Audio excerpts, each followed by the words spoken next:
வணக்கம், நான் தான் திவ்யா பேசுறேன். கடந்த மாதம் 22ஆம் தேதி முதலமைச்சர் அம்மா அவர்கள் உடல்நலக்குறைவு காரணமாக அப்போலோ மருத்துவமனையில அனுமதிக்கப்பட்ட விஷயம் நம்ம எல்லாருக்குமே தெரியும். அவங்க நல்லபடியா உடல்நலம் தேறி வரணும் அப்படின்னு சொல்லி தமிழ்நாட்டுல இருக்க ஒட்டுமொத்த மக்களும் பிரார்த்தனைகள் பண்ணிட்டு இருக்கோம். ஒரு பக்கம் இந்துஸ் எல்லாம் கோவில்ல போய் ப்ரே பண்ணிட்டு இருக்காங்க, ஒரு பக்கம் முஸ்லிம்ஸ் எல்லாமே மசூதியில போய் ப்ரே பண்ணிட்டு இருக்காங்க, கிறிஸ்டியன்ஸ் எல்லாமே சர்ச்ல போய் ப்ரே பண்ணிட்டு இருக்காங்க. இந்த மாதிரி ஒட்டுமொத்த மக்களும் நம்ம அம்மா நல்லபடியா உடல்நலம் தேறி வரணும் அப்படின்னு நம்ம ப்ரே பண்ணிட்டு இருக்கோம். ஆனா இதுக்கு நடுவுல பல்வேறு வதந்திகள் பரவிட்டு வருதுங்க. பல்வேறுபட்ட வதந்திகள் அம்மாவை பத்தி பரவிட்டு வருது. அதுல முக்கியமான ஒரு வதந்தி தமிழ்நாட்டுல பரவிட்டு இருக்கு. பிரான்ஸ்ல தமிழச்சின்னு ஒருத்தி ஏகப்பட்ட வதந்திகளை பரப்பிட்டு இருக்கா. அவதாங்க மெயின் காரணம். தமிழச்சின் பேர் மட்டும்தான் அவ வச்சிருக்கா.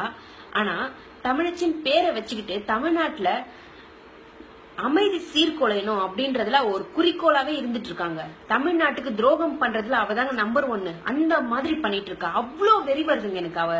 அவ போஸ்டர் பார்க்கும்போது அவ பேரை கேட்டாலே அந்த அளவுக்கு வெறி வருதுங்க. ஏ தமிழச்சி, இது சொல்றதே உனக்காக தாண்டி சொல்றேன். நானு உனக்காக தான் இந்த வீடியோவே நான் அப்லோட் பண்றேன். இவ்வளவுதான் உனக்கு மரியாதை.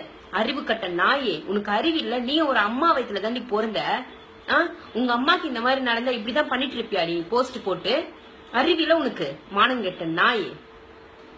நீ கேக்குற தமிழ்நாட்டுல ஆம்பளைங்க இருந்தா என் மயிரை ஒண்ணுமே புடுங்க முடியாது, தமிழ்நாட்டுல ஆம்பளைங்க இருந்தா என் மயிரை புடுங்குங்கடான்னு சொல்றியே. பிரான்ஸ்ல உட்காந்துட்டு பயக்கானம் பேசுறியே, தமிழ்நாட்டுக்கு வாடி கிளம்பி.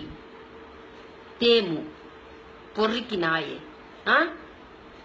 உன்ன மாதிரி பொம்பளைங்க இருக்கிறதுனால தாண்டி தமிழ்நாட்டு ஆம்பளைங்க இல்லடி, ஒட்டுமொத்த ஆம்பளைங்களும் இதாண்டி கெட்டு சீரழிஞ்சு போறாங்க. பிரான்ஸ்ல உட்காந்துட்டு பெரிய புடுங்கி மாதிரி எனக்கு இது தெரியும் அது தெரியும், அந்த புடுங்கி கதை தெரியும், இந்த புடுங்கி கதை தெரியும், தமிழ்நாட்டுல இருக்கிற எங்களுக்கு தெரியாது, உனக்கு தான் தெரியும் எல்லா கதையும். இவ்வளவு தாண்டி மரியாதை உனக்கு நாயே. தமிழ்நாட்டுல ஆம்பளைங்க உன் மயிரை புடுங்க தேவையில்லடி. இங்க தமிழ்நாட்டுக்கு வாடி, நான் புடுங்குறேன்டி உன் மயிரை. சொல்லு, உனக்கு பிரான்ஸ்ல இருந்து தமிழ்நாட்டுக்கு வர்றதுக்கு பிளைட் டிக்கெட் போடுறதுக்கு துப்பு இல்லைன்னா சொல்லு, நாங்க போட்டு தரோம் உனக்கு பிளைட் டிக்கெட்.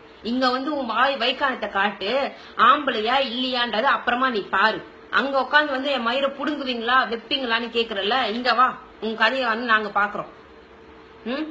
ஒரு வீட்டுல குடும்ப தலைவியாலே என்ன பண்றது, குடும்பத்தை எப்படி மெயின்டைன் பண்றதுன்னு தெரியாம இருக்கிற இந்த காலத்துல ஒரு நாட்டையே ஆண்டுட்டு இருக்காங்கடி அவங்க. அவங்கள பத்தி நீ பேசுறியே, அம்மா கால் தூசிக்கு ஈடாவியாடி நீ நாயே.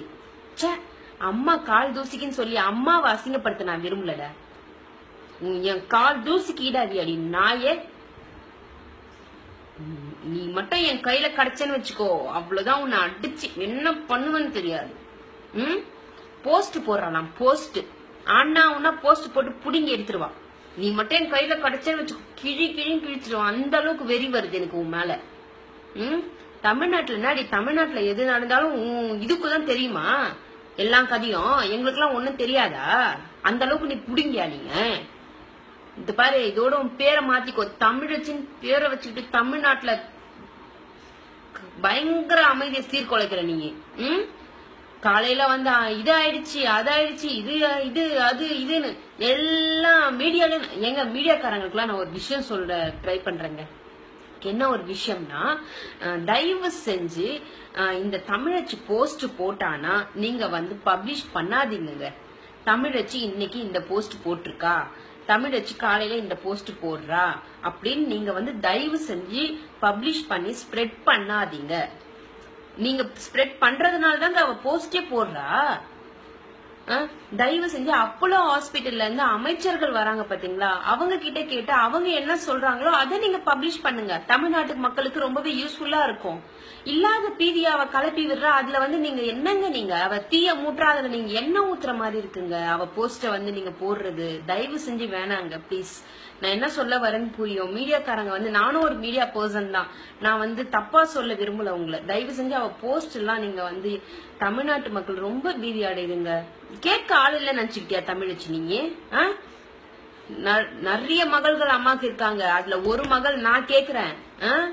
இவ்வளவுதான் உனக்கு மரியாதை? என்னடி நினைச்சிட்டு இருக்க? ஆம்பளைனா ஆம்பளையான்னு கேக்குற, மயிரை புடுங்குவாங்களான்னு கேக்குற, முடிஞ்சா மயிரை புடுங்கி பாருங்கன்னு சொல்ற. உன் மயிரை அவங்க புடுங்க தேவையில்லடி, நான் புடுங்குறேன்டி. நீ கிளம்பி சென்னைக்கு வாடி, தமிழ்நாட்டுக்கு. நாயே, நல்ல நல்ல வார்த்தை வருது. உண்மையா சொல்ற, உங்க அம்மா அப்பா உன்னை பெத்ததே வந்து பாவண்டி. பொறுக்கி நாயே, அறிவு கட்ட நாயே. இதுக்கு மேல நீ போஸ்ட் போடுறத நிறுத்திக்கோ. மெயினா இந்த வீடியோ போடுறதே உனக்காக தான் நான் போடுறேன். இதுக்கப்புறம் நீ போஸ்ட் போட்டல கிழிப்ப. அந்த அளவுக்கு உனக்கு மேல வெறியா இருக்கு எனக்கு. அவ்வளவு ஆவேசம் வருது. உன்னை நேர்ல பார்த்தா அவ்வளவுதான். என்ன பண்ணுவனே எனக்கு தெரியாது. நடி நினைச்சிட்டு இருக்க? அவ்வளவுதான் சொல்லிட்டேன் உன்னை. இதுக்கு மேல போஸ்ட் போட்டு தமிழ்நாட்டுல இருக்கவங்க மொத்த அமைதியை நீ சீர்குலைக்கணும்னு வச்சேன்னு வச்சுக்கோ, அவ்வளவுதான். ரொம்ப கஷ்டமா இருக்குங்க. ஒவ்வொரு வதந்திகளை பார்க்கும்போது மனசு அப்படியே கொதிக்குதுங்க. என்ன ஆயிருக்கும்னு சொல்லிட்டு அவ்வளோ வேதனையா இருக்குங்க. தமிழ்நாட்டுல ஒட்டுமொத்த மக்களும் அம்மா எப்போ வருவாங்கன்னு காத்துட்டு இருக்காங்க. இவ என்னன்னா இந்த மாதிரி பண்ணிட்டு இருக்காங்க. தயவு செஞ்சு பிளீஸுங்க, இனிமேல் வந்து வேணாங்க அந்த வதந்திகள்லாம் நீங்களும் வந்து ஸ்ப்ரெட் பண்ணாதீங்க மீடியா பீப்புள்ஸ். இன்னொரு விஷயம் சொல்றேன்டி, நீ வந்து உண்மையான நல்ல பொம்பளையா இருந்தீனா, ஒரு அப்பனுக்கு பிறந்தவளா இருந்தீனா, என் ஐடி வந்து திவ்யா MMM. இது என்னோட ஒரிஜினல் ஐடி. இந்த ஐடிக்கு நீ FB-ல வாடி. என்னோட வாட்ஸ்அப் நம்பர் நான் உனக்கு கொடுக்குறேன். நீயும் வாட்ஸ்அப் நம்பர் கூடு. ஒண்டிக்கு ஒண்டி நீ என்கிட்ட மோதிரி, நான் பாக்குறேன். நீ ஆம்பளைங்களாம் உன் மயிரை புடுங்க தேவையில்ல. நான் ஒருத்தியே போதும் மயிரை புடுங்கிறதுக்கு தமிழ்நாட்டுல. நீ வா. இதுதான் உனக்கு மரியாதை. நன்றிங்க.